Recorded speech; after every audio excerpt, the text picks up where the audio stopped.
Pocongnya Ririn cuma bilang, "Arya, ayo ke kamar." Tiba-tiba papanya Ririn lari ke arah pocongnya Ririn.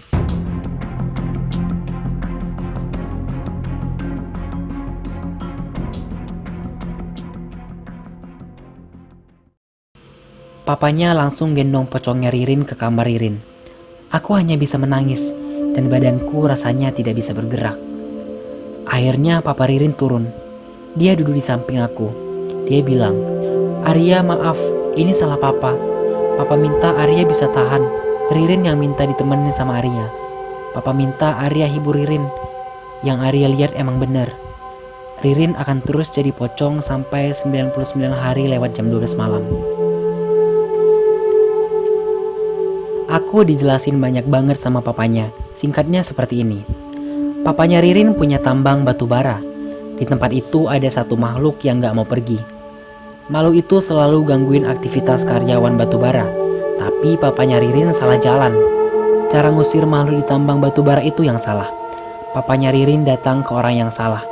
Papanya Ririn dan makhluk penunggu tambang itu buat perjanjian. Perjanjiannya yang salah. Makhluk itu diminta pergi dari tambang sama orang pintar, tapi dia gak mau. Makhluk itu menolak. Dia ngasih syarat. Dia mau ninggalin tambang itu tapi harus ikut sama papanya Ririn. Medianya adalah mantel. Ya, makhluk itu diam di mantel. Makhluk itu harus ikut kemanapun papa Ririn pergi. Dipakai atau enggak, mantelnya harus dibawa terus.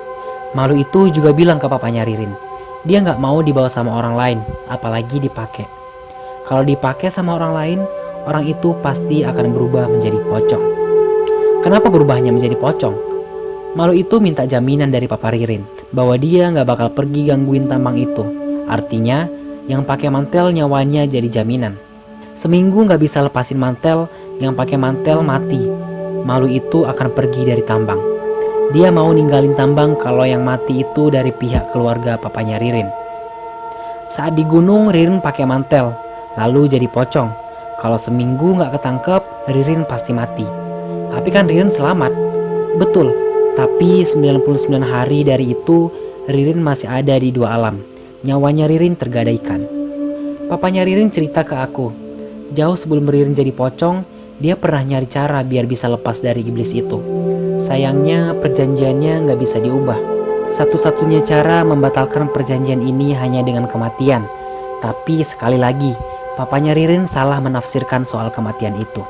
Awalnya papanya Ririn nyangka kalau semua itu bisa selesai dengan menumbalkan orang. Nah, terpikirlah oleh papanya Ririn untuk mencari orang yang bisa ditumbalkan. Motifnya, papanya Ririn sedang mencari karyawan untuk bekerja di pertambangan. Dibantu orang-orang suruhannya, papanya Ririn dengan cepat dan mudahnya bisa mendapatkan orang-orang yang mau bekerja. Papanya Ririn cuma bilang, gak perlu pakai CV, kalau mau kerja tinggal ikut. Diiming-imingi bakal dikasih akomodasi, dikasih uang dan dijanjikan gaji yang besar. Singkat cerita, total ada 6 orang yang bersedia kerja di pertambangan itu. Papanya ngatur rencana, jadi 2 orang dulu yang dibawa. Yang lainnya nyusul di setiap bulan berikutnya. Mereka dipekerjakan dan difasilitasi dengan lengkap. 2 orang yang pertama itu tiba di tambang. Papanya Ririn dibantu sama orang-orangnya udah buat persiapan untuk menumbalkan mereka. Rencananya, mereka akan ditabrak seolah-olah itu adalah kecelakaan kerja. Semua berjalan sesuai dengan rencana. Kedua orang itu ditabrak dan dilarikan ke rumah sakit. Mereka sekarat, tapi tidak meninggal. Papanya Ririn bilang ke aku bahwa saat itu hatinya senang. Karena jika 2 orang itu mati, papanya Ririn akan terlepas dari iblis itu. Tapi kembali, papanya Ririn salah lagi. Setelah dari rumah sakit, papanya Ririn pulang ke rumah. Gak lama nyampe rumah, papanya Ririn dapat telepon dari keluarganya di Jakarta. Papanya Ririn sedih. Sedih banget katanya. Soalnya yang dari Jakarta nelpon ngabarin bahwa ayahnya meninggal. Gak cuma itu, anak pertamanya yang laki-laki juga meninggal kecelakaan motor. Kakak laki-lakinya Ririn namanya Ardi. Di malam hari saat papanya Ririn tidur, tiba-tiba ia mendengar ada suara laki-laki ketawa. Papanya Ririn bangun, lalu dia duduk di kasur. Tiba-tiba wajahnya ditampar sampai dia jatuh dari kasur. Waktu nyoba berdiri, kepalanya ditutup sama mantel. Suara yang ketawa itu makin menyeramkan. Papanya Ririn bilang dia ketakutan banget karena sebetulnya mantel itu disimpan di lemari rumahnya yang di Jakarta, bukan di rumahnya yang ada di daerah tambang. Papanya Ririn mencoba melepaskan mantel tetapi tidak bisa. Setelah itu iblis yang ketawa itu berbicara. "Diam kamu, dengarkan." Iblis itu ngomong kurang lebih maksudnya seperti ini. "Kamu mau menipuku. Kamu korbankan orang lain untukku.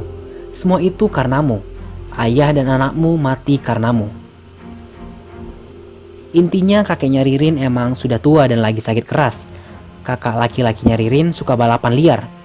Kata papanya Ririn, mereka sebetulnya gak kenapa-kenapa, tapi meninggalnya karena papanya Ririn coba numbalin orang lain. Jadi perjanjian antara iblis dan papanya Ririn, jika ingin dibatalkan atau diakhiri, harus mengorbankan keluarga sendiri, bukan orang lain. Aku yang lagi ngedengerin papanya Ririn cerita, tahu-tahu dari arah tangga ada yang nangis. Ya, Ririn yang jadi pocong keluar lagi dari kamarnya. Sekarang dia manggil sambil nangis.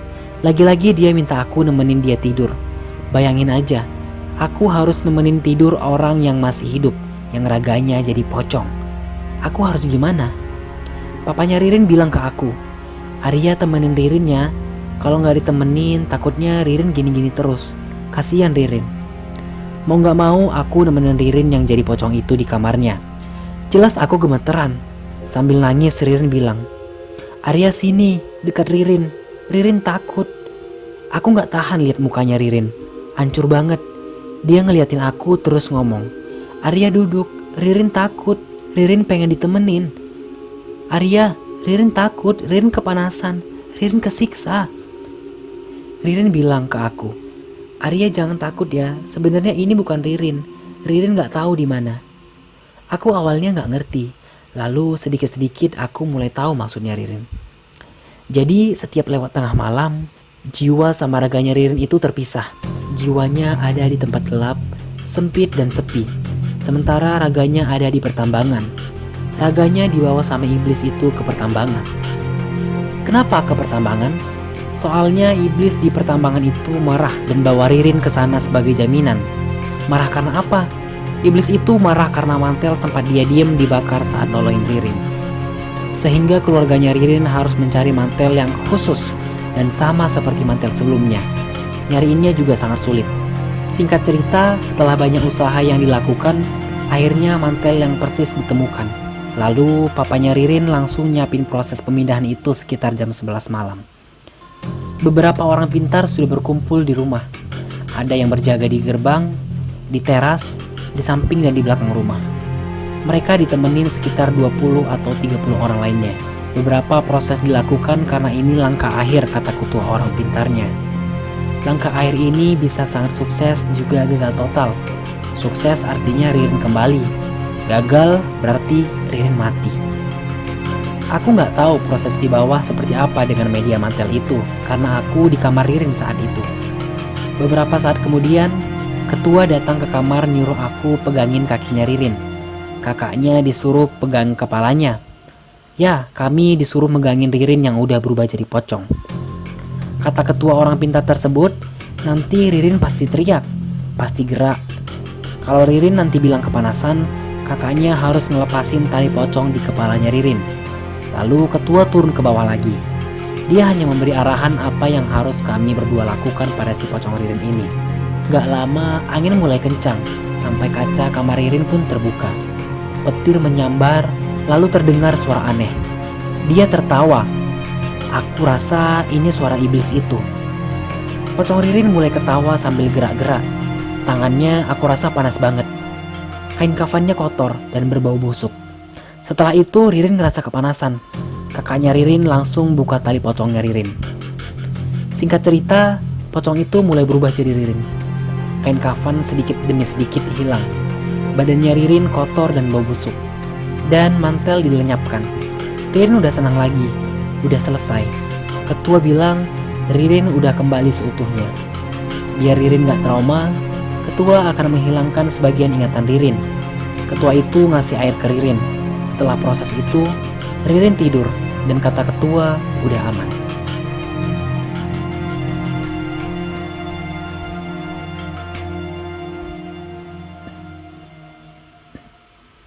Pagi pun tiba. Aku bangun. Semuanya udah pada bangun dan kita kumpul di ruang makan. Ririn datang sambil senyum. Dia nanya ke semuanya. Pagi papa, ibu, kakak, si abang kemana ya? Semua gak ada yang jawab. Ririn bilang lagi, si abang kebiasaan ya. Mau sampai kapan sih dia balap-balap kayak gitu? Ririn juga bilang, Bu, jenguk kakek di rumah sakit yuk. Kayaknya Ririn udah lama gak jenguk kakek, kata Ririn. Dia gak nanya aku. Tiba-tiba dia ngomong, ada orang lain. Bu, ini siapa? Nanya ke ibunya. Dia lupa sama aku. Dia lupa sama orang yang nemenin dia waktu dia masih jadi pocong. Ibu, papa, sama kakaknya kelihatan bingung harus ngejelasin ke Ririnnya bagaimana. Setelah itu aku pun pulang.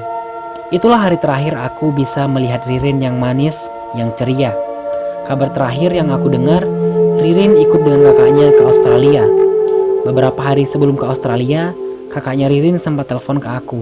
Dia bilang bahwa mereka akan ke Australia. Mereka mau menjalani hidup yang baru. Sementara pertambangan papanya dijual. Katanya papa dan ibunya sekarang masih di Jakarta.